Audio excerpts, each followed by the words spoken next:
સુરતમાં દારૂની હેરાફેરી માટે બુટેલગરો અવનવા કિમિયા અજમાવી. સુરત શહેરમાં એમ્બ્યુલન્સની આડમાં લઈ જવાતા લાખો રૂપિયાના દારૂના જથ્થા સાથે સરથાણા પોલીસે એક ઈસમની ધરપકડ કરી છે. સરથાણા પોલીસે બાતમીના આધારે ચોરીછુપીથી એમ્બ્યુલન્સમાં લઈ જવાતો રૂ.1.69 લાખનો વિદેશી દારૂનો જથ્થો ઝડપી પાડ્યો છે. સમગ્ર મામલે પોલીસે આરોપી નરેશ બિશ્નોઈની ધરપકડ કરી છે, જ્યારે કિશન બિશ્નોઈ નામના આરોપીને વોન્ટેડ જાહેર તેની ધરપકડ કરવાની કામગીરી હાથ ધરી.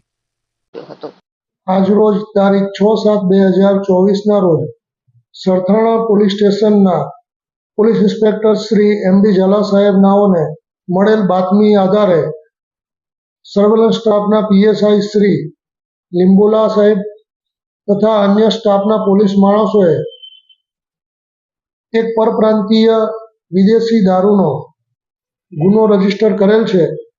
આ ગુનાના કામે આરોપી એમ્બ્યુલન્સ વાહનની અંદર ચોરખાનું બનાવી પરપ્રાંતીય દારૂની બોટલો રાખી કુલ મુદ્દામાલ 1,69,440 તથા તેની પાસેથી મળેલ મોબાઈલ જેની કિંમત રૂપિયા 5,000 અને એમ્બ્યુલન્સની કિંમત સાથે કુલ કિંમત રૂપિયા 8,74,440નો કુલ મુદ્દામાલ રિકવર કરવામાં આવેલ છે અને આ ગુનો રજીસ્ટર કરી આગળની તપાસ તજવીજ ચાલુ છે. આ ગુનાના કામે એક આરોપી નરેશ પુનારામ બિશ્નોઈ નાઓની ધોરણસર અટકાયત કરવામાં આવેલ છે.